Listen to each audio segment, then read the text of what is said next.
Good evening. चलो, तो जहाँ पर हमने छोड़ा था वहीं से शुरू करते हैं। ये क्वेश्चंस थे, करो।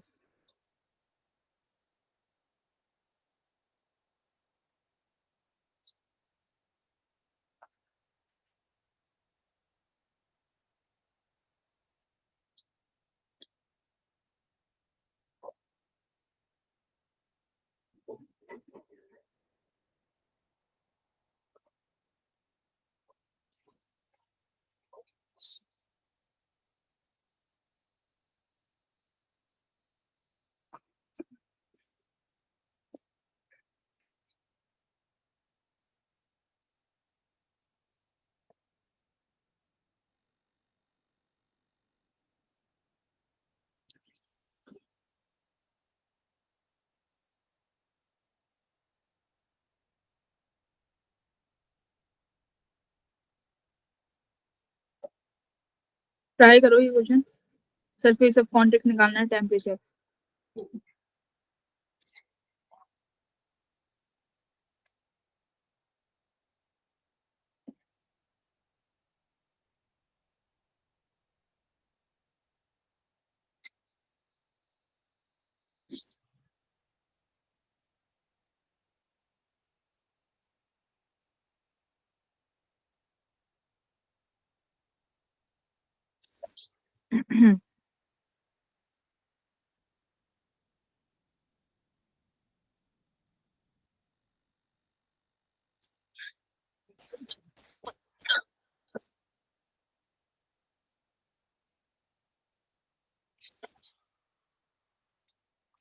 हम्म।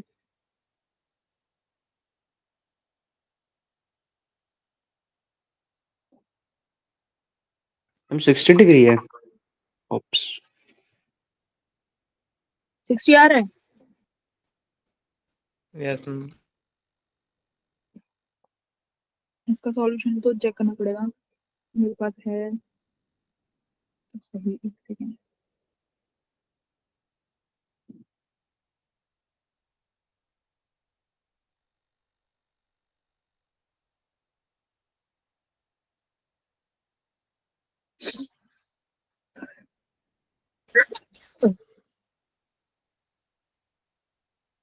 नहीं, 60 नहीं है, 60 नहीं आ रहा है। This is lecture number 4 of Metal. 60 नहीं है, 40 आ रहा है इसका आंसर।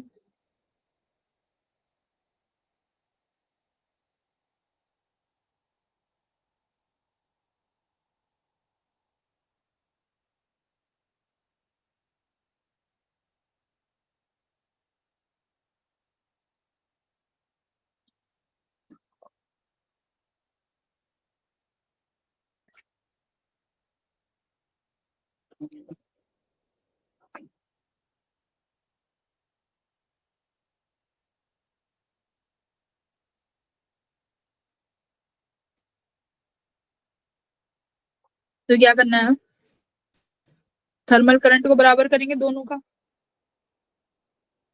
जैसे यहाँ पे किया था। ठीक है,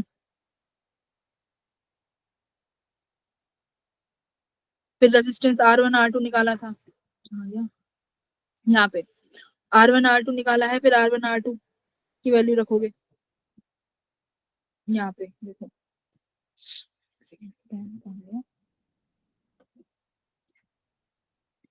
मिल गया। चलो शुरू करते हैं क्लास। ज्वाइन कर लो भाई, फटाफट फटाफट।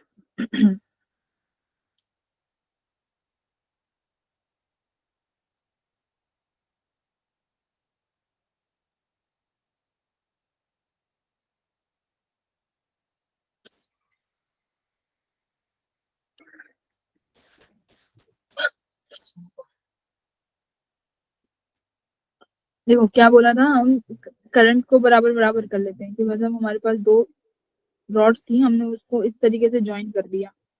एक 0 डिग्री सेल्सियस पे है और एक 100 डिग्री सेल्सियस पे है, इस तरीके से। ठीक है, अब हमने क्या बोला है, ये 100 पे है और ये 0 डिग्री सेल्सियस पे है। इस बीच का हम कोई टेम्परेचर मान लेते हैं, ये टी टेम्परेचर पे है यहाँ पे। तो फिर से मान लेते हैं वही, जैसे वहां पर क्या था, आई थर्मल करंट बराबर कर देंगे, तो किसके बराबर होगा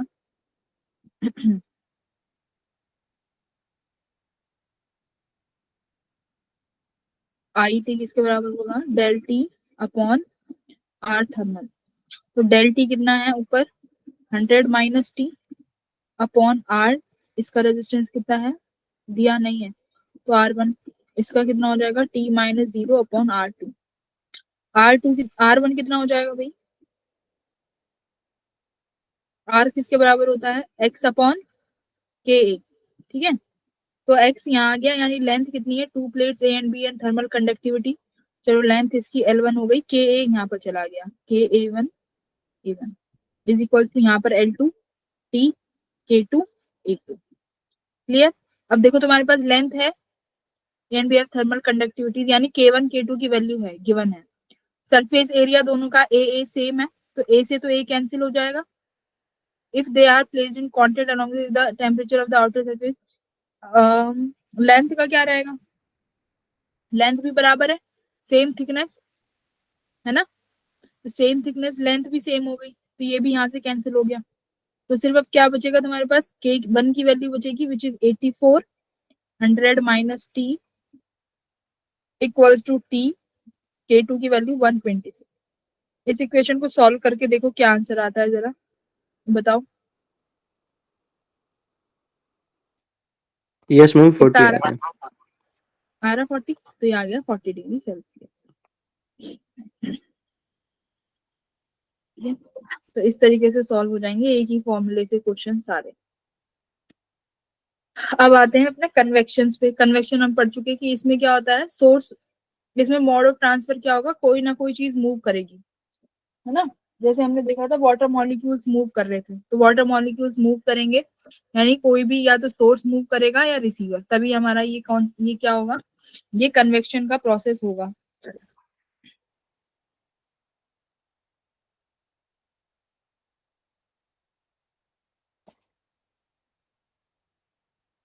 अब आता है रेडिएशन। रेडिएशन में ना तो सोर्स मूव करता है, ना रिसीवर, ना कोई मीडियम। ये हमारा जब हीट इसके थ्रू प्रोपोगेट होती है तो हम बोलते हैं रेडिएशन। ठीक है, तो रेडिएशन होगी, radiation every object above 0 kelvin emit some thermal radiation. मतलब जो भी ऑब्जेक्ट है जिसका टेम्परेचर 0 केल्विन से ज्यादा है, वो कुछ ना कुछ अमाउंट में थर्मल रेडिएशन को इमिट कर सकता है। तो यहाँ से तुम्हारा बहुत अच्छा क्वेश्चन बन सकता है थ्योरी का।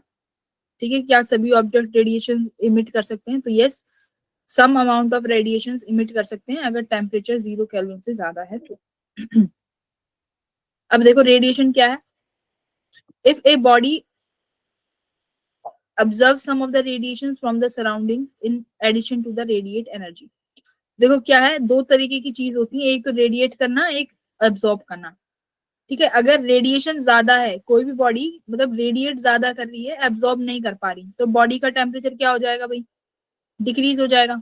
अब अगर रेडिएट ज्यादा कर रही, अब एब्जॉर्ब ज्यादा कर रही है बट रेडिएट नहीं कर पा रही है, मतलब कोई भी बॉडी है वो एब्जॉर्ब करे जा रही है, ठीक है, रेडिएशंस को, बट उस रेडिएशन को इमिट नहीं कर रही है, तो टेम्परेचर बढ़ जाएगा। अगर रेडिएशन रेट बराबर है तो टेम्परेचर कांस्टेंट रहेगा। तो ये हमारा कुछ रेडिएशन का चीजें हैं। अब देखो ब्लैक बॉडी, अब ब्लैक बॉडी को क्या बोलते हैं, परफेक्ट, क्या बोलते हैं, परफेक्ट एब्जॉर्बर, है ना। ब्लैक बॉडी क्या है, हेलो एक मैम, परफेक्ट एब्जॉर्बर। एम आई हाँ, ऑडिबल? यस, मैम वो कन्वेक्शन का एग्जांपल बता दोगे? हाँ मैंने कन्वेक्शन का एग्जांपल बताया तो था स्टार्टिंग लेक्चर में ही, कन्वेक्शन का। कौन बताएगा, मैंने एग्जांपल दिया है स्टार्टिंग में। देखो जैसे रॉड से पानी गर्म करते हो, कभी देखा है घर में, अब तो गीजर है, पर पहले जैसे रॉड होते थे गर्म पानी का, किसी ने देखा है, किसी के घर यस में तो मैम। अभी भी होगा, यस अभी मैम, भी होते हैं यस घरों मैम में, है। है ना। हाँ, तो जब रॉड में पानी गर्म करते हो तो कभी भी देखना, अगर पूरा पानी गर्म नहीं होता होगा ना, तो देखते होंगे कि नीचे का पानी गर्म रहता होगा और ऊपर नहीं, ऊपर का पानी कैसा रहता होगा, गर्म, और नीचे से पानी ठंडा होता होगा, है ना। ऊपर का पानी तो गर्म होता होगा, ऊपर का Yes, पानी ma'am. हॉट रहेगा, नीचे का बाल्टी में पानी होता है. देखो तो वो थोड़ा सा ठंडा मिलेगा, वो कूलर मिलेगा कंपैरेटिवली। देखा है ना, ऊपर ऊपर से गर्म हो गया, नीचे का ठंडा, ऐसा क्यों? क्योंकि देखो कन्वेक्शन में क्या होता है, अगर पानी के पतीले की भी बात करती हूँ, यहाँ से गैस चला दी तुमने, गैस चली हुई है, ऑन है, तो पहले नीचे जो सरफेस वाला जो वाटर है पहले वो गर्म होगा, अब वो गर्म हो गया, ठीक है। अब ये गर्म हो गया तो इसकी डेंसिटी कैसी होगी, लो, लो डेंसिटी होगी, तो ये चला गया ऊपर, ठीक है। अब ये गर्म पानी है, ये ऊपर चला गया। अब भाई ऊपर का जो हैवी डेंसर वाटर है, अब वो भी तो गर्म होगा। अब वो कैसे गर्म होगा, अब उसकी डेंसिटी ज्यादा है, तो ज्यादा डेंसिटी वाली चीजें कहाँ जाती हैं, नीचे की तरफ। तो ऊपर वाला जो हैवी डेंसर वाटर था वो कहाँ आ गया, नीचे। अब ये नीचे वाला पानी है, ये गर्म होगा, जो अभी ठंडा पानी नीचे आया है, अब ये गर्म होगा, ठीक है। तो जब तक ये इक्विलिब्रियम पूरा सेट नहीं हो जाएगा, सेम टेम्परेचर पे नहीं होगा, तब तक ये प्रोसेस चलता रहेगा, ठीक है। तो कन्वेक्शन से जो पानी जो कन्वेक्शन से जो हीट फ्लो होती है वो ज्यादातर लिक्विड्स में होती है, ठीक है। ओके, अब हम बात करते थे ब्लैक बॉडी की। तो ब्लैक बॉडी देखो, कोई भी बॉडी, ब्लैक बॉडी कब होगी, जरूरी नहीं है कि उसका कलर ब्लैक होना जरूरी है। ब्लैक बॉडी को ब्लैक बॉडी तब बोलोगे जब वो सारी की सारी उस पर पड़ने वाली रेडिएशन को क्या कर ले, एब्जॉर्ब कर Absorb ले, कर ले. ठीक है। अभी सारी की सारी रेडिएशन को एब्जॉर्ब कर ले, वो कैसी बॉडी होगी, वो ब्लैक बॉडी कही जाएगी। Black body radiation. जैसे सन, देखो सन क्या है, सन जो है परफेक्ट ब्लैक बॉडी का एग्जांपल है। तो सन पर जो भी रेडिएशन पड़ेगी, सन उस सारी रेडिएशन को एब्जॉर्ब कर लेगा। Absorb करेगा. मतलब कोई भी वेवलेंथ की रेडिएशन सन के ऊपर पड़ जाए, उस सारी की सारी वेवलेंथ की रेडिएशन को एब्जॉर्ब कर लेगा, वो होता है हमारा ब्लैक बॉडी। अब देखो होता क्या है, जो परफेक्ट ऑब्जर्वर होगा, जैसे सुना है ना, एक good listener is always a good speaker. हाँ, तो ऐसे ही यहाँ पे होगा कि जो परफेक्ट एब्जॉर्ब कर लेगा चीजों को, ऐसे ही वो क्या करेगा, रेडिएट भी करेगा। जैसे ब्लैक बॉडी है, वो एब्जॉर्ब करेगी अगर सारी वेवलेंथ को, तो वो रेडिएट भी क्या करेगी, सारी वेवलेंथ को रेडिएट भी करेगी। तो ब्लैक बॉडी एब्जॉर्ब भी करेगी और रेडिएट भी करेगी। तो ये रहा, good absorbers are the good emitters, ठीक है। तो hence a good observer is also a good emitter and a poor observer is a poor emitter, ठीक है। समझ में आया क्या है? ब्लैक बॉडी के लिए क्या रहेगा, ब्लैक बॉडी क्या रहेगी, जितना एब्जॉर्ब करेगी उतना ही क्या कर Emit देगी, करेगी.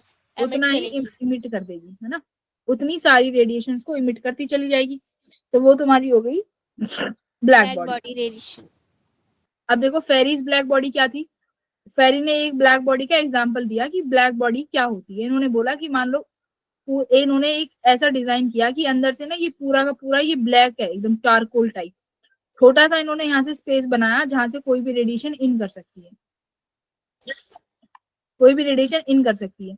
अब यहाँ से जो रेडिएशन इन करेगी ना, वो अंदर ही अंदर रिफ्लेक्शंस होती रहेंगी, बट बाहर नहीं जाएंगी। तो इसका मतलब क्या है, ये बॉडी 100% एब्जॉर्ब कर रही है जो भी रेज आ रही है। तो ये फेरीज की एक ब्लैक बॉडी है, बस इतना ही है। अब देखो इमिसिव पावर, इमिसिव पावर क्या होता है, इमिसिव पावर क्या होगा, बताए पावर क्या होता है, कोई बताएगा पावर क्या होती है? इंटेंसिटी की टर्म्स में मैंने बताया था जब हम लोगों ने वो पढ़ा था ना, क्या पढ़ रहे थे हम लोग, इंटेंसिटी मॉडर्न फिजिक्स में पढ़ाया था। हाई है। पावर क्या होगा, कितनी एनर्जी पर यूनिट टाइम पर यूनिट एरिया से पास हो रही है ना। अगर मैंने ये छोटा सा एरिया कट कर दिया, इस पर्टिकुलर एरिया से पर्टिकुलर टाइम में, पर यूनिट टाइम में कितनी एनर्जी पास होके गई, उसी को क्या बोलते हैं, पावर। क्या बोलेंगे उसी को, पावर। मैंने छोटा सा एरिया कट कर दिया, इस एरिया से पर unit area per unit time में कितनी एनर्जी पास होके गई, उसको क्या बोलते हैं, पावर। तो इमिसिव पावर क्या हो गई, देखो एनर्जी कितनी पास हुई उस पर्टिकुलर एरिया से पर यूनिट टाइम में, यही क्या है, पावर, है ना। एनर्जी रेडिएटेड या energy passes through the given area in unit time, है ना, या फिर in unit area in unit time. तो इस कितना एनर्जी पास होगा, इसी को क्या बोला है, इमिसिव पावर। यूनिट क्या हो जाएंगी इमिसिव पावर की, बताओ कोई। एनर्जी का क्या हो गया, जूल, एनर्जी की यूनिट जूल हो गई। एरिया का यूनिट क्या हो गया, मीटर स्क्वायर। और टी क्या है, टाइम और टेम्परेचर, टाइम। हाँ, टाइम। तो ये हो गया सेकंड इनवर्स। तो ये हो गई तुम्हारी इमिसिव पावर का वैल्यू।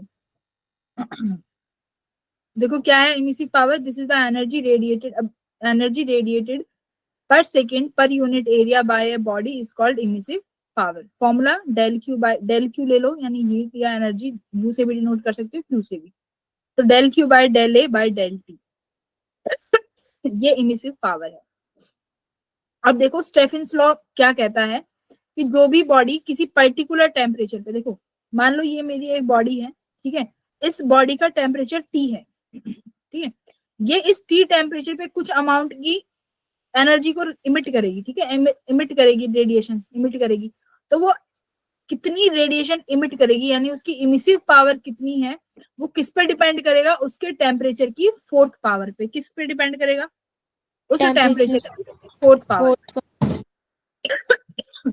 तो directly proportional to T4, directly को हटा के हम लोग एक कांस्टेंट यूज करते हैं विच इज स्टीफन्स कांस्टेंट, ठीक है। तो ये सिग्मा क्या है, इसको बोलेंगे स्टीफन्स कांस्टेंट। तो इमिसिव पावर का क्वेश्चन आता है और टेम्परेचर से रिलेटेड होता है, तो स्टीफन्स लॉ को याद कर लेना। क्या कहता है, टेम्परेचर का, इमिसिव पावर का जो टेम्परेचर के साथ रिलेशन है वो, अरे अरे रुक जा,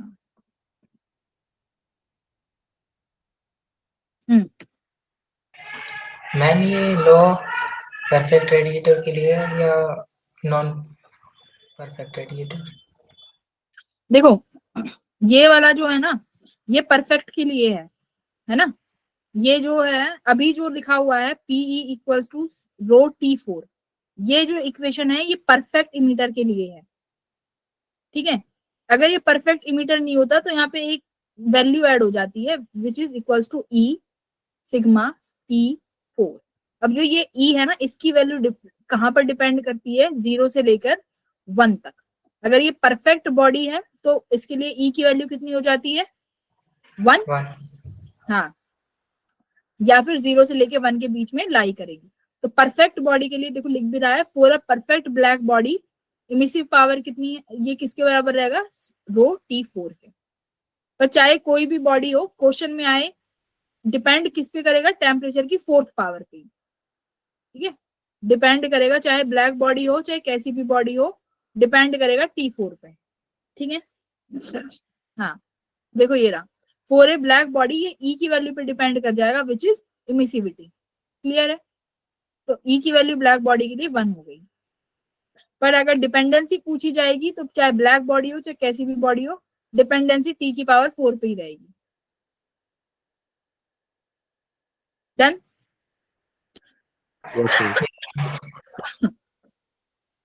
अब देखो अभी हमने इमिसिव पावर पढ़ा कि इमिशन क्या होता है, इमिट करेगा पर unit area per unit time, तो ये इमिसिव पावर हो गई।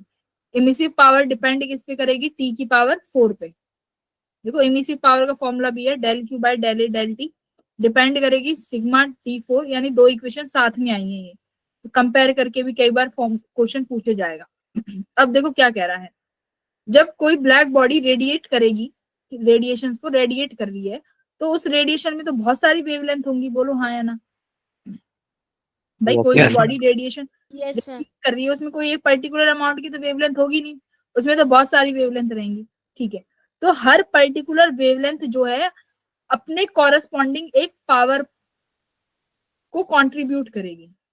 मतलब एक इमिसिव पावर, मतलब जो भी वेवलेंथ होगी, मान लो λ1 निकली है, λ2 निकली है, λ3 निकली है, तो ये जितनी भी वेवलेंथ है ना, सब ये कंट्रीब्यूट करेंगी उस इमिसिव पावर में, ठीक है। तो सबके सब देखो लिख रहा है ना, the energy corresponding to a unique wavelength, यानी इस वेवलेंथ की कॉरेस्पॉन्ड एक एनर्जी होगी, और ये सारी एनर्जी किसमें कंट्रीब्यूट करेंगी, इमिसिव पावर में कंट्रीब्यूट करेंगी, ठीक है। जैसे कि इसका ये डायग्राम देखो, ये किस किस का ग्राफ है देखो, आधा ये वेवलेंथ है और यहाँ पर मैं बनाती हूँ इमिसिव पावर।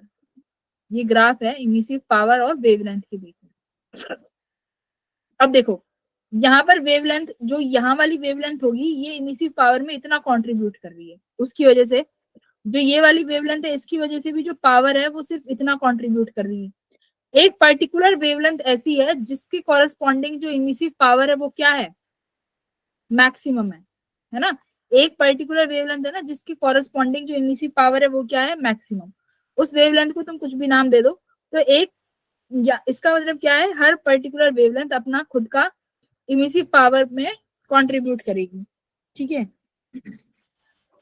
इसका मतलब क्या है, देखो ये ग्राफ तुमने किसी पर्टिकुलर टी टेम्परेचर पर ड्रॉ किया है, हर टेम्परेचर पर ग्राफ अलग मिलेगा, ये याद रखना, ठीक है। हर टी टेम्परेचर पे ग्राफ अलग मिलेगा। मान लो यहाँ पर्टिकुलर वेवलेंथ पे इमिसिव पावर मैक्सिमम है, अगर टेम्परेचर चेंज कर दोगे तो किसी और वेवलेंथ की कॉरेस्पॉन्डिंग जो पावर होगी वो मैक्सिमम हो जाएगी, ठीक है। तो हर टेम्परेचर के अकॉर्डिंग वेवलेंथ चेंज होती जाएगी।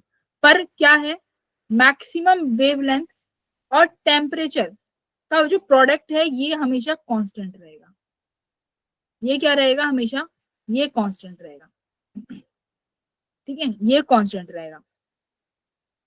अगर मान लो टेम्परेचर को बढ़ा देते हैं, सुनो, अगर टेम्परेचर को बढ़ा देते हैं तो वेवलेंथ क्या हो जाएगी, टेम्परेचर बढ़ा दिया तो वेवलेंथ क्या हो गई, कम। भाई इसका ग्राफ बनाओ एक बार, चलो मैं कह रही हूँ कि एक टेम्परेचर है T2 जो कि मैंने बढ़ा दी, ये T1 टेम्परेचर, तुमने T1 पे ग्राफ बनाया है, अब मैं तुमसे कह रही हूँ एक T2 टेम्परेचर है जो कि ग्रेटर देन है T1 के। अब मुझे इमिसिव पावर में और वेवलेंथ में ग्राफ बना के दिखाओ। ये देखो ध्यान से सुनते जाना, अभी समझ आएगा सब। ये इमिसिव पावर है और ये वेवलेंथ है। टी टेम्परेचर पे ग्राफ कुछ इस तरीके से आया है, ठीक है, सॉरी ये एक पर्टिकुलर पीक होगा इस तरीके से, ठीक है। ये मेरी मैक्सिमम वेवलेंथ है यहाँ पर लैम्डा एम, किस पर, टी टेम्परेचर T1 पे। अब तुमने टेम्परेचर बढ़ा दिया, देखो टेम्परेचर बढ़ गया तो वेवलेंथ क्या हो जाएगी, मैक्सिमम वेवलेंथ क्या होगी, अरे लैम्डा एम टी कॉन्स्टेंट है ना, तो अगर टेम्परेचर बढ़ गया तो मैक्सिमम वेवलेंथ क्या होनी चाहिए, कम, बोलो। सुन लो। Yes ma'am. तो मैक्सिमम वेवलेंथ जो मिलेगी वो कम मिलेगी, ठीक है। अब कॉरेस्पॉन्डिंग इमिसिव पावर देखते हैं। इमिसिव पावर किसकी कॉरेस्पॉन्डिंग थी, सिग्मा T4, यानी टेम्परेचर पे डिपेंडेंट है। यानी अगर टेम्परेचर बढ़ाओगे तो इमिसिव पावर क्या होगी, बढ़ेगी, बढ़ जाएगी।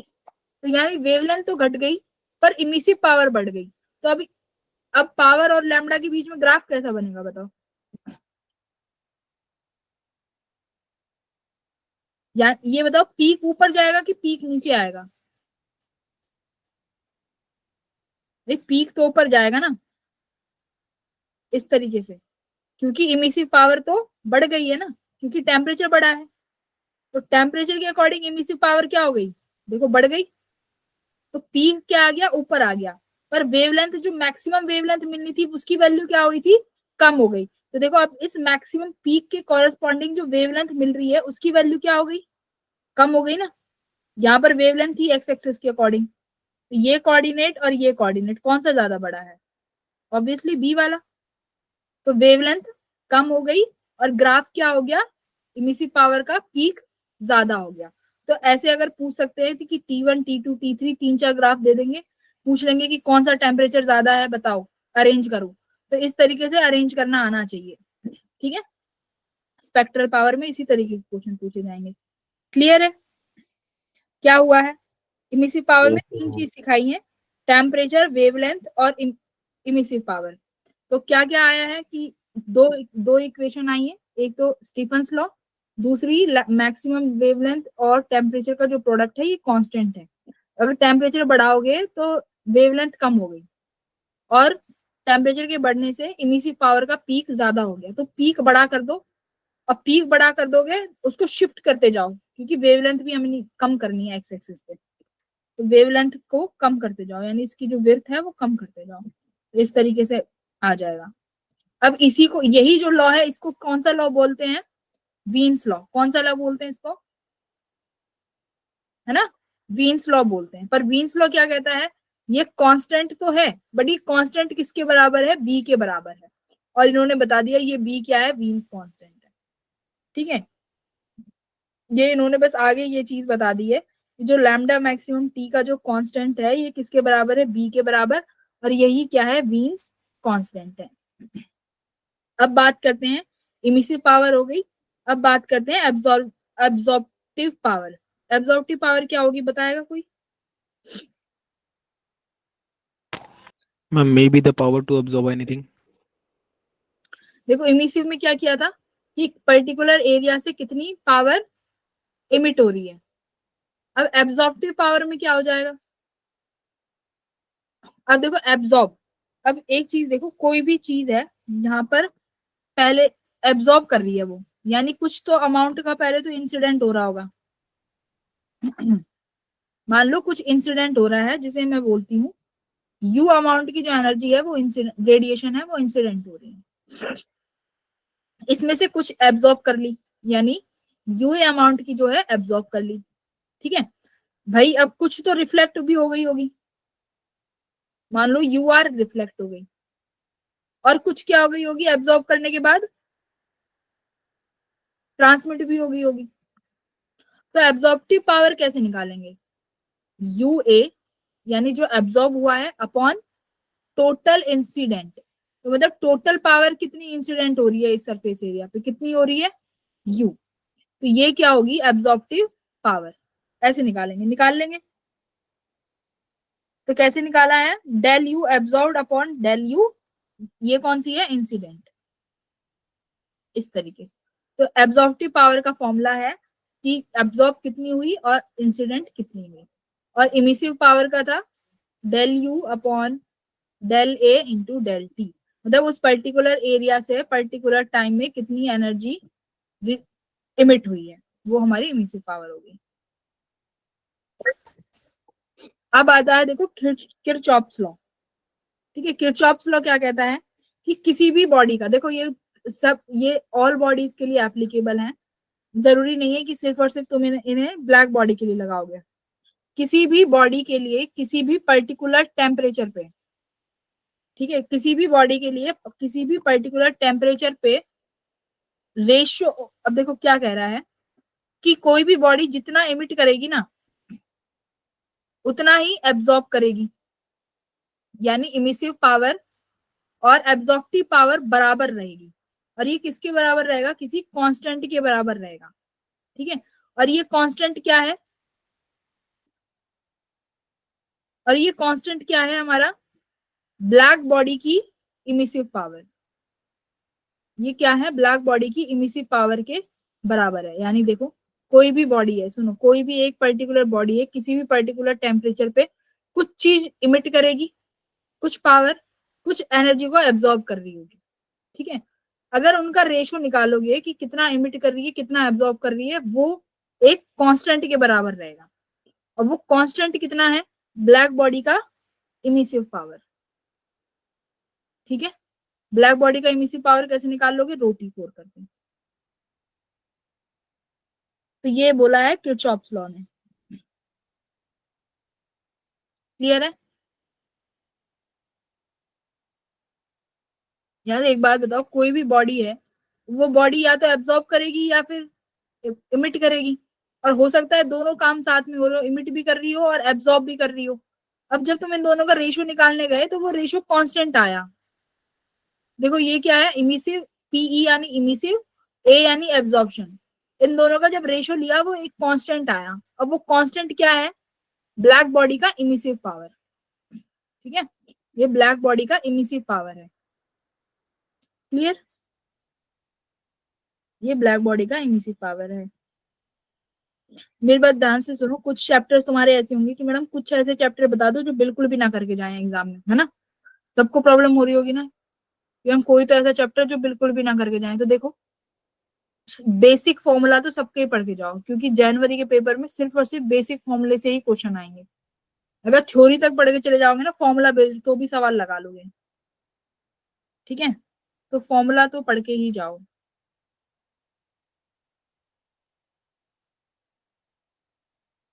क्या हो गया, भूख लगाई क्या?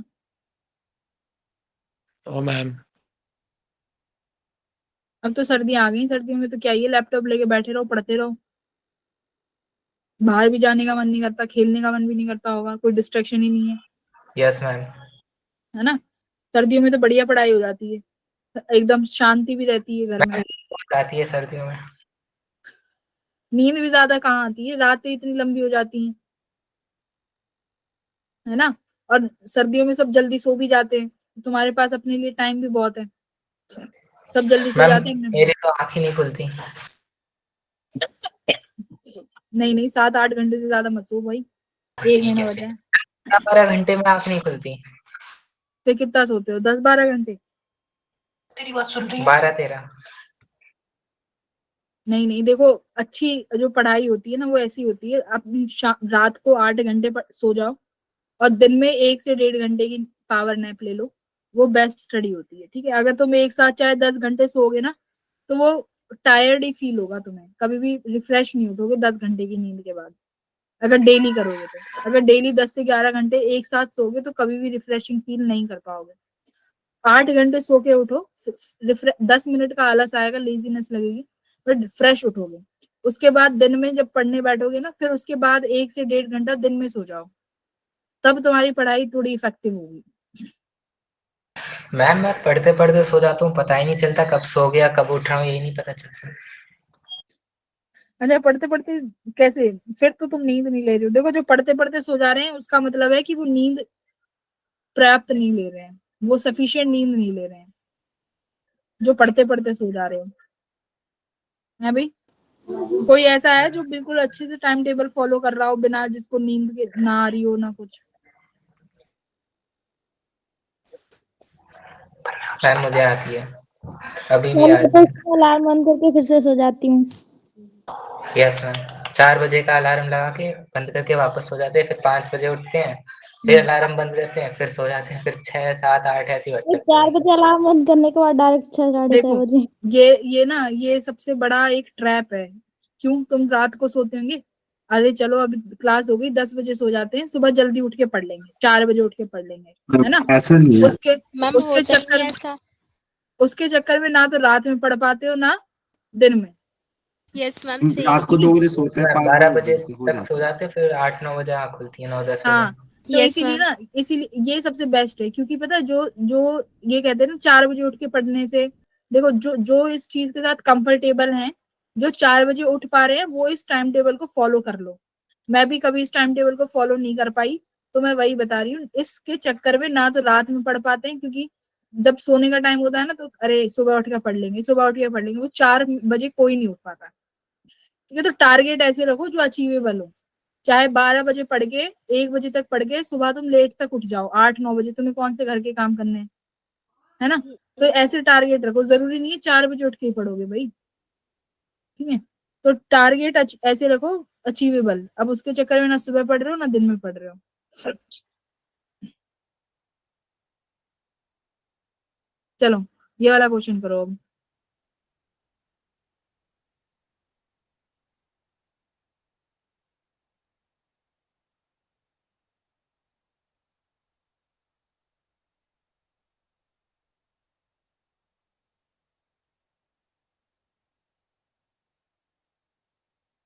अब तो 1 महीने बचे हैं, 1 महीना भी नहीं है, 20-25 दिन है बस, पढ़ लो, रिवीजन कर लो। अब तो क्वेश्चन लगाने का समय ही नहीं है, अब तो बस रिवीजन करो, शॉर्ट नोट से फॉर्मूले रिवाइज करो।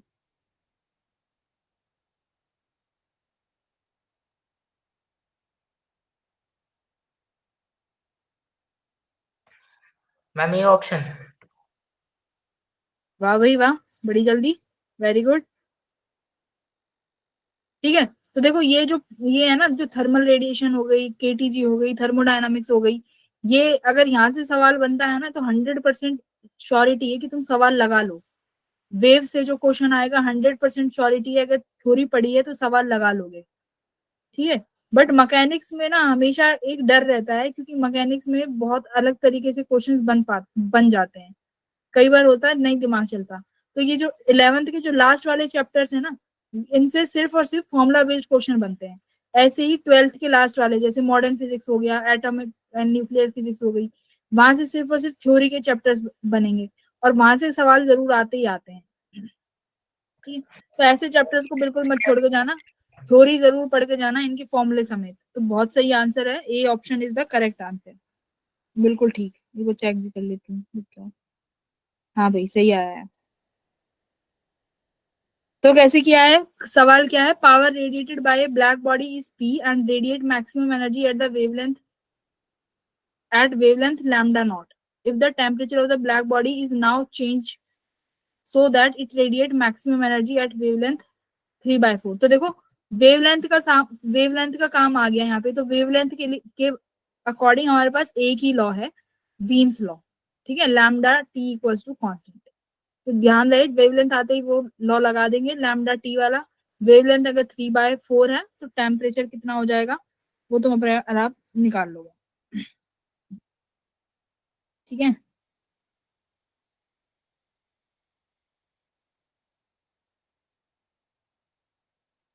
हो गया सबका कि किसी का भी नहीं हुआ? तो देख लो, यहाँ से देख लो।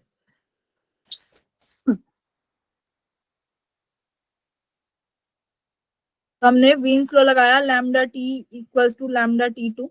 ठीक है, तो यहाँ से लैम्डा 2 था वो 3/4 हो चुका है लैम्डा नॉट के। तो T1/T2 आ गया।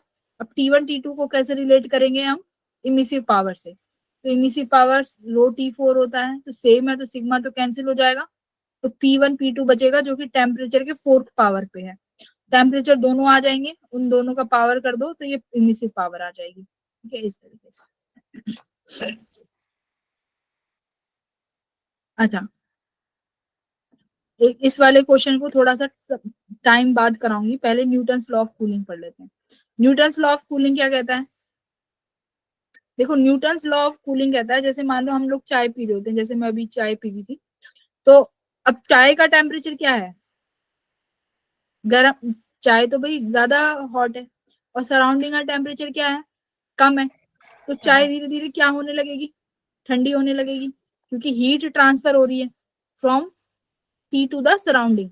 अब न्यूटन्स ने यही बताया है कि जो ये हीट ट्रांसफर होगी ये किसके प्रोपोर्शनल होगी। देखो पहले हीट पढ़ी हमने कि हीट क्या होती है, हीट का ट्रांसफर क्या होता है। ठीक है, हीट से होता क्या क्या है, थर्मल एक्सपेंशन पढ़ लिए। फिर आप पढ़ रहे हैं कि जो ये हीट ट्रांसफर हो रही है वो कितने अमाउंट से हो रही है, टेम्परेचर और हीट में क्या रिलेशन है, उनके रेट में क्या रिलेशन है। तो यहाँ पर ये है, तो उन्होंने क्या बताया है कि जो टेम्परेचर का चेंज होगा, मतलब जो हीट फ्लो हो रही है उस हीट का फ्लो टेम्परेचर से कैसे रिलेट करेगा, ये बताया न्यूटन्स लॉ ऑफ कूलिंग ने।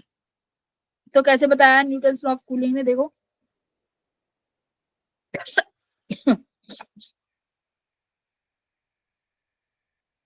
तो किस पे डिपेंड करेगा, देखो सराउंडिंग का टेम्परेचर माइनस तुम्हारे कप का टेम्परेचर। जैसे कि देखो सपोज करो, कैसे बताऊं तुम्हें, एग्जाम्पल से देख लेते हैं। मान लो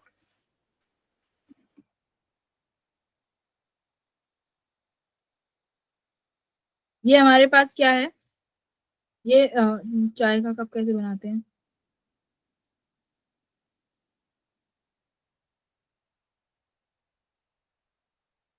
ठीक है, ये हमारी चाय का कप है, बना दिया। अब देखो इसका टेम्परेचर मैं मान लेती हूँ 100 डिग्री सेल्सियस, एकदम गरम गरम चाय आई है। ठीक है, 100 डिग्री सेल्सियस। सराउंडिंग का टेम्परेचर मान लेते हैं कितना है, कितना डिग्री, 30 डिग्री मान लेते हैं, चलो 30 डिग्री सेल्सियस है। अब देखो स्टार्टिंग में क्या, अब यहाँ से हीट फ्लो होना शुरू कर देगी भाई, दिखती भी है भाप, कई बार तो बन के जा रही होती है हीट। तो ये कितना रेट से फ्लो करेगी, तो देखो हीट का जो फ्लो रहेगा वो किस पे डिपेंड करेगा, इन दोनों के टेम्परेचर डिफरेंस पे, यानी 100 माइनस 30 डिग्री सेल्सियस। ठीक है, तो अभी कितना आया है ये रेट ऑफ फ्लो, देखो कितना आया, 70 डिग्री टेम्परेचर डिफरेंस पे 70। अब थोड़े टाइम बाद सोचो कि जो चाय है वो ठंडी हो गई होगी भाई, पहले 100 था तो अब वो कितने डिग्री, अब कितना हो गया होगा, मान लो 90 डिग्री। ठीक है, अब चाय का टेम्परेचर ड्रॉप हो गया है। तो अब ड्रॉप हुआ है, अब देखो अब कितना आया ये 90 माइनस सराउंडिंग का अभी भी 30 मान के चलो, सराउंडिंग का टेम्परेचर अभी भी 30 है। भाई एक 10 डिग्री चाय का जो एक इतने सी कप है चाय की, वो पूरे सराउंडिंग के टेम्परेचर को तो चेंज नहीं कर सकती ना, बोलो, ये पूरे सराउंडिंग के टेम्परेचर को तो चेंज नहीं कर देगी। तो सराउंडिंग का अभी भी 30 है, तो ये अभी ये कितने डिग्री आया, देखो 90 माइनस 30 60। देखो रेट कम होता चला गया, तो इसलिए चाय स्टार्टिंग में तो जल्दी ठंडी हो जाती है, क्योंकि डिफरेंस ऑफ टेम्परेचर ज्यादा है। अब धीरे धीरे क्या होगा, रेट ऑफ जो हीट का जो रेट है, जो फ्लो है जो हीट होने का, वो कम होता जाएगा। क्यों? क्योंकि टेम्परेचर डिफरेंस कम हो गया। ठीक है, तो टेम्परेचर डिफरेंस कम होता चला गया। तो यही है हमारा Newton's law of cooling. More accurately इसका फॉर्मूला ऐसे आता है, देखो मैं डिराइव नहीं कराऊंगी, टाइम बहुत ज्यादा चला जाएगा डिराइव कराने में। ये मोर एक्यूरेटली फॉर्मूला है। देखो तुम्हें जो फॉर्मूला याद रखना है मैं वो बताती हूँ, एक सेकेंड। देखो क्या लिखा है हमने, D T by D T, ठीक है, is directly proportional to temperature difference. ठीक है, इस टेम्परेचर डिफरेंस को हटा के, मतलब इस डायरेक्टली प्रोपोर्शनलिटी को हटा के कांस्टेंट लगाया है के, जिसे क्या बोलते हैं, न्यूटन्स का constant, T minus T not, हमने ये लगा दिया। अब देखो इसको हम लोग और आगे कैसे सॉल्व कर सकते हैं, इसको dt से हम लोग चेंज कर सकते हैं। कैसे? देखो इधर मैं dt upon T minus T not ले आऊं, क्योंकि ये dt टेम्परेचर है, इक्वल्स टू यहाँ पे ले जाऊं k dt। ठीक है, अब यहाँ से हम लोग चेंज निकाल सकते हैं कि क्या, T1 से T2, मतलब ये मेरे टेम्परेचर डिफरेंस है T1 T2, और यहाँ से मैं निकाल सकती हूँ टाइम 0 से t।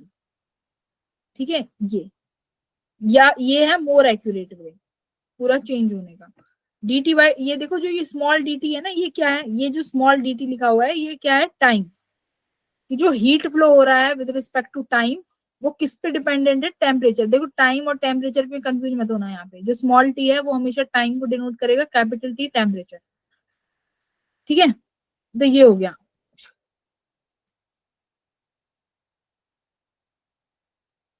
अब ये फॉर्मूला है, ये जब इसको सॉल्व करोगे तो ये वाला फॉर्मूला तुम्हें मिलेगा। बट इस फॉर्मूले को देखो हम और कैसे लिख सकते हैं, जो तुम्हें याद रखना है अप्रोक्सीमेट फॉर्मूला, मैं वो बताती हूँ। अप्रोक्सीमेट फॉर्मूला ये याद रखना है तुम्हें, देखो देखो ये फॉर्मूला याद रखो, T2 minus T1 upon time कितने समय में, इक्वल्स के average temperature T1 plus T2 upon 2 minus T not. देखो ये फॉर्मूला याद रख लो बस, ये फॉर्मूला है अप्रोक्सीमेशन का। कैसे सवाल में अप्लाई करेंगे मैं वो भी बताऊंगी। ये अप्रोक्सीमेशन फॉर्मूला है न्यूटन्स लॉ का, ये फॉर्मूला याद रखो। T2 इज द टेम्परेचर जहां तक हमें लेके जाना है। मान लो पूछेंगे कि ये चाय 100 डिग्री टेम्परेचर पे है, 40 डिग्री तक जाने के लिए इसे कितना समय लगेगा, इस तरीके के सवाल आएंगे। तो ये T2 T1 फाइनल और initial temperature, T small t is the time, कितना टाइम लगेगा, K कांस्टेंट है, T1 प्लस T2 इनिशियल और फाइनल टेम्परेचर है, माइनस T नॉट, मान लो कोई टेम्परेचर जो वो निकलवाना चाहता होगा, ये वाला T नॉट टेम्परेचर। यूज कैसे करेंगे, देखो फॉर्मूला, जैसे ये क्वेश्चन है, ये जेई मेन का सवाल है। क्या कह रहा है कि कोई बॉडी है जो कि 80 डिग्री से 60 डिग्री तो 5 मिनट में कूल हो गई। ठीक है, 80 डिग्री टू 60 डिग्री तो 5 मिनट्स में कूल हो गई। अब पूछ रहा है सराउंडिंग का टेम्परेचर 20 डिग्री है, तो बताओ वो वापस 60 से 40 डिग्री तक जाने के लिए कितना समय लेगी। तो कैसे लगाओगे, हाँ कैसे लगाएंगे, फॉर्मूला क्या था हमारे पास, देखो मैं फॉर्मूला लिखती हूँ,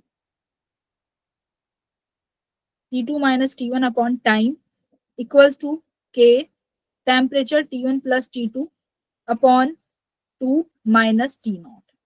ठीक है, ये फॉर्मूला है। कैसे लगाएंगे,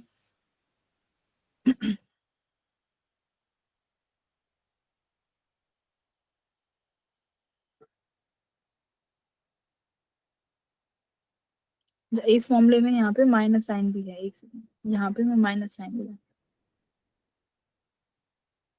ये फॉर्मूला याद रखना है। अब देखो फाइनल टेम्परेचर, पहला वाला पहली इक्वेशन देखते हैं। पहले गैस कितने टेम्परेचर पे थी, 80 पे, और फाइनली 60 पे चली गई। तो T2 60 डिग्री हो गया, फाइन इनिशियली 80 पे थी, ठीक है, कितने समय में हो गई, 5 मिनट में। तो देखो सेकंड में है तो हमें ये सेकंड में चेंज करना पड़ेगा, तो 5 × 60 equals to K as it is, average 80 और 60 का एवरेज, 80 + 60 का एवरेज अपॉन 2। T0 क्या है, सराउंडिंग का टेम्परेचर, सराउंडिंग का टेम्परेचर कितना है, 20 डिग्री, तो यहाँ लिख दिया मैंने 20 डिग्री सेल्सियस, ठीक है। तो अब तुम क्या करते, K की वैल्यू निकालोगे फिर दूसरी इक्वेशन में लिखोगे, ये करने की जरूरत नहीं है, दूसरी इक्वेशन के लिए फिर ये वैल्यू लिखो। दूसरी में कितना जाना है हमें, फाइनली 40 डिग्री, इनिशियली कितना है 60, कितने समय में जाएंगे वही निकालना है, टाइम इक्वल्स टू K, ये कितना हो जाएगा 40 + 60/2 माइनस सराउंडिंग का तो अभी भी उतना ही रहेगा 20। फर्स्ट और सेकंड इक्वेशन को क्या कर दो, डिवाइड, K से K कैंसिल हो जाएगा, सिर्फ एक ही वेरिएबल है तुम्हारे पास, टाइम, तो यहां से ये इक्वेशन सॉल्व। तो ये ही इस यहां से बस न्यूटन्स लॉ ऑफ कूलिंग से इसी एक तरीके का सवाल बनता है, ठीक है। ये फॉर्मूला याद कर लेना, T2 - T1 time equals to K T1 + T2/2। और एक चीज और, हाँ एक चीज और एक चीज और याद रखो, सवाल आता है कि क्या जो न्यूटन्स लॉ ऑफ का कांस्टेंट है ये स्मॉल k, क्या ये सभी के लिए सेम रहेगा, कोई बताएगा क्या ये सेम रहता है सभी के लिए k? नो मैम, किस पे डिपेंड करता है ये, specific heat capacity. Very good. तो k जो है, ये जो कांस्टेंट है k, देखो ये सभी ऑब्जेक्ट्स के लिए सेम नहीं रहता है, ये डिपेंड करता है मास पे और स्पेसिफिक हीट कैपेसिटी पे, ठीक है। तो मास पे भी डिपेंडेंट है, स्पेसिफिक हीट पे भी डिपेंडेंट है और टेम्परेचर पे भी डिपेंडेंट है। तो ये अगर आता है कि सेम है, सब इतना ही पूछेगा, is it same for every object, तो तुम्हारा वहां पर आंसर होना चाहिए नो, बस इतना ही आएगा मेंस के पर्सपेक्टिव से, बाकी एडवांस में चला जाएगा, तो इतना याद रखो। तो k is very for different object, her object के लिए k अलग रहेगा। तो ये फॉर्मूला तुम्हारा न्यूटन्स लॉ का हो गया। मोर एक्यूरेट फॉर्मूला लॉग वाला है, अप्रोक्सीमेशन के लिए ये नीचे वाला फॉर्मूला लगाएंगे, ठीक है। T2 - T1 K T1 + T2 - T0, T0 is the surrounding का टेम्परेचर, क्लियर है। Yes ma'am. ऐसे देखो एक ये वाला सवाल क्या कह रहा है कि एक बॉडी है जो कि 60 से 40 डिग्री तक कूल होने में 6 मिनट्स ले रही है, सराउंडिंग का टेम्परेचर 10 डिग्री सेल्सियस है, तो बताओ कि अगले 6 मिनट में बॉडी का उस बॉडी का टेम्परेचर कितना हो जाएगा। तो अब की बार टाइम दिया हुआ है और तुमसे टी फाइनल पूछा है। अगर इसी इक्वेशन की मैं बात करूं, 2 बार इक्वेशन बनेगी, यहाँ पर तुम्हें स्मॉल टी गिवन है बट टी फाइनल नहीं गिवन है ना सेकंड इक्वेशन में, तो निकल जाएगा ना ये भी। तो इसी तरीके के सवाल बनते हैं न्यूटन्स लॉ ऑफ कूलिंग से। और देखो ये छोड़ो, ये मत करो, ये एडवांस का क्वेश्चन है, ये नहीं करते, ठीक है भाई, हो जाएगा। फॉर्मूले याद कर लो बस, और एप्लीकेशन भी मैंने सिखा दी है कि इस तरीके के ही सवाल बनेंगे और तो कुछ नहीं बनेगा यहाँ से। ये वाला क्वेश्चन भी रहने दो,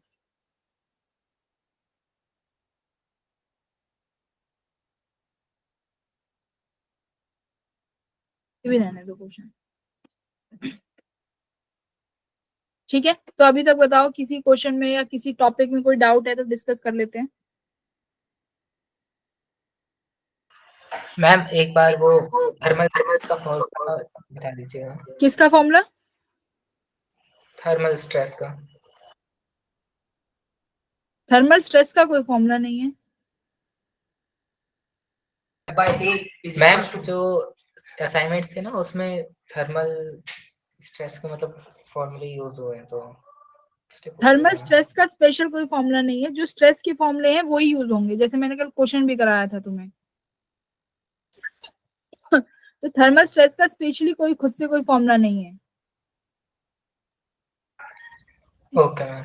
हाँ, उसके खुद से कोई फॉर्मूले नहीं है, जैसे हम लोगों ने कल यहाँ पे क्वेश्चन किया था, यही थर्मल स्ट्रेस और थर्मल स्ट्रेन निकालो, ठीक है। तो सिंपल स्ट्रेस का फॉर्मूला जो होता है या स्ट्रेन का फॉर्मूला होता है change in dimensions upon natural length, ठीक है। तो चेंज इन डायमेंशन, तो हीटिंग से जो डायमेंशन में चेंज आएगा वो उसका फॉर्मूला हमने कल डिराइव किया था, क्या होता है change in length into change in temperature into coefficient of linear expansion alpha.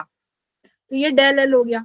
New length क्या होती है थर्मल स्ट्रेस में, याद रखना न्यू लेंथ वो नहीं लेके चलेंगे जो इनिशियल लेंथ थी। जैसे यहाँ पे इनिशियल लेंथ एल गिवन है, तो जब अपॉन में जब स्ट्रेन निकालोगे तो अपॉन में देखो यहाँ पे करते हैं। स्ट्रेन का फॉर्मूला बोलो क्या होता है? Change in length upon initial length, है ना। अब न्यू लेंथ जो होगी वो कैसे निकालेंगे भाई? किसकी चेंज इन लेंथ कैसे आता है एक्सपेंशन में? Initial length alpha into del T change in temperature, ठीक है। ये डेल एल हो गया। अपॉन में अब मुझे एक्चुअल लेंथ चाहिए, तो एक्चुअल लेंथ एल नहीं लिखते हैं, तो एल कौन सी लेंथ होगी उस पर्टिकुलर टी टेम्परेचर पे जब तुमने टेम्परेचर बढ़ा दिया, वो नई लेंथ क्या है? तो लैम्डा प्लस डेल एल, बस ये होता है स्ट्रेन, थर्मल स्ट्रेन, ठीक है। अब स्ट्रेस, अब तुम्हें पता है स्ट्रेस का फॉर्मूला क्या होता है? स्ट्रेस क्या होता है बताओ, जल्दी बोलो।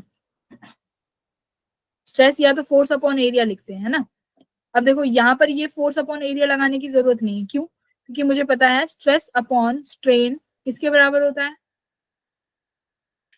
इलास्टिसिटी मॉड्यूलस के। तो कोई भी मॉड्यूलस तुम्हें गिवन होगा, स्ट्रेन हमें निकालना आता है डेल बाय एल से, तो बस स्ट्रेस यहाँ से निकालेंगे। कैसे? यंग स्ट्रेस हमेशा यहाँ से निकलेगा, स्ट्रेन निकाल लेंगे क्योंकि बहुत आसान है निकालना, इनटू यंग्स मॉड्यूलस या जो भी मॉड्यूलस गिवन हो उससे मल्टीप्लाई कर दो, स्ट्रेस आ जाएगा, ठीक है। तो स्ट्रेन निकालना आना चाहिए, स्ट्रेन निकालना आसान है। स्ट्रेस तो मल्टीप्लाई कर दोगे रिजिडिटी के कोई भी कोएफिशिएंट से, तो स्ट्रेस आ जाएगा। तो अलग से कोई फॉर्मूला नहीं होता इनका, वही फॉर्मूले हैं, बस वही थोड़ा सा इधर उधर करके लगाने पड़ेंगे।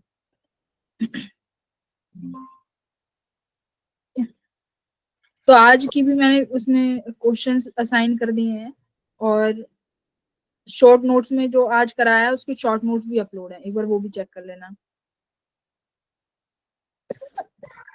Okay okay everyone, bye. Thank you ma'am, good evening.